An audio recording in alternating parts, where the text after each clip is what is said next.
Hello, what is up mga ma'am, sir, ma'am? Ako po si Ralph Cifra, isang visual artist from Manila, Philippines. And today we are going to unbox and review the Marvel Legends Scarlet Spider na retro version.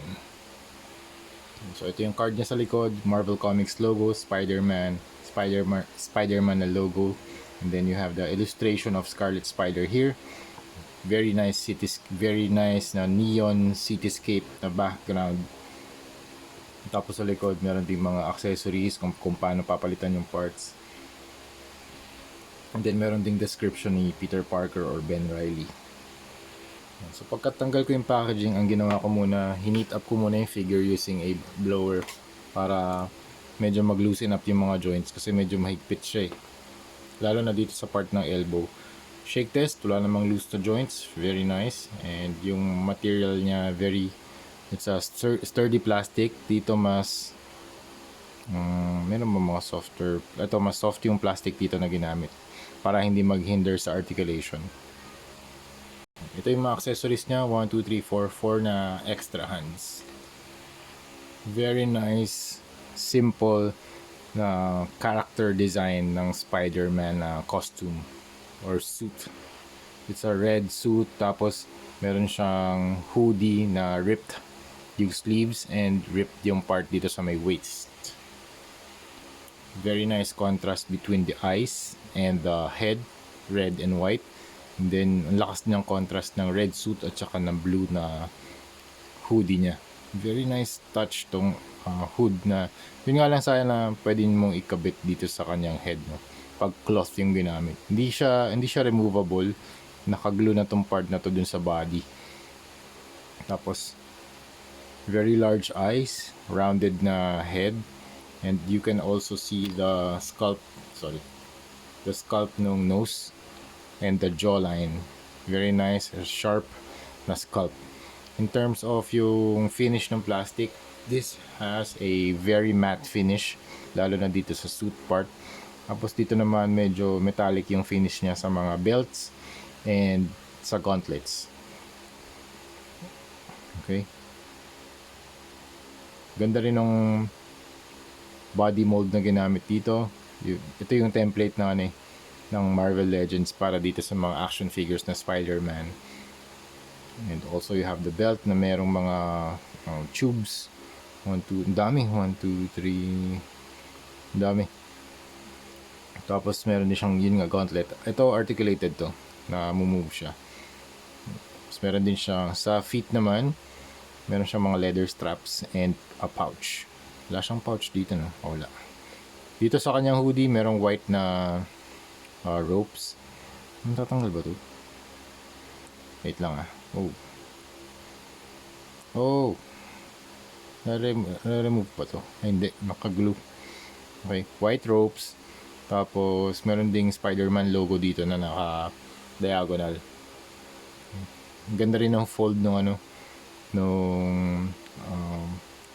hoodie niya. Tapos yung rip effect, very nice. Medyo konting sharp lang, pero not too sharp. Okay. Meron ding button yung pouch niya dito sa ilalim ng kanyang paa.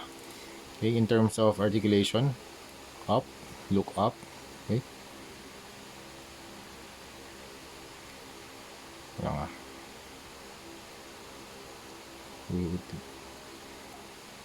Ayos ah. Taas ah. Taas ng look up niya. Pero syempre may mga gap na yan. Magkakaroon na ng gap yan. Kasi dito sa part na to.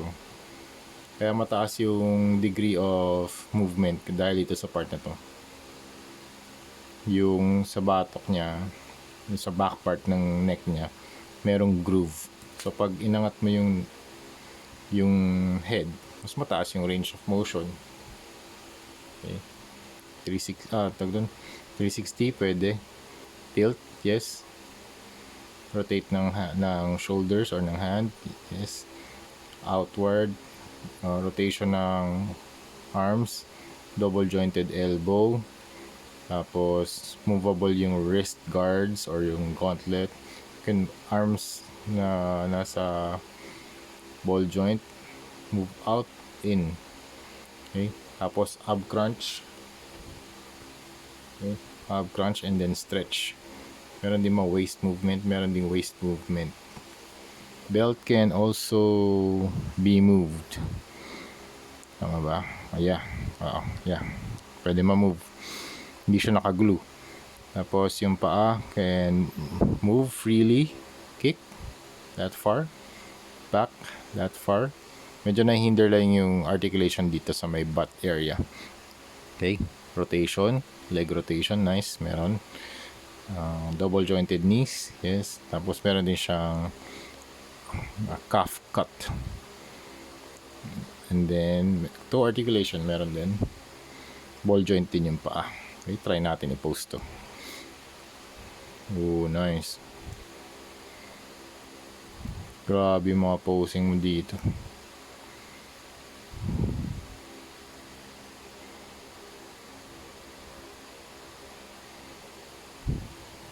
Angas ng design na to. Gusto kong yung contrast ng kanyang hood. Yung color blue na hood dito sa kanyang red na suit. Yung color blue hindi masyadong primary, siguro mga desaturated blue yung ginamit na paint dito. And also I love the design ng very large eyes sa Spider-Man armors. Okay? So that's it mga mom sir. Thank you very much for watching and see you sa next video. Bye-bye.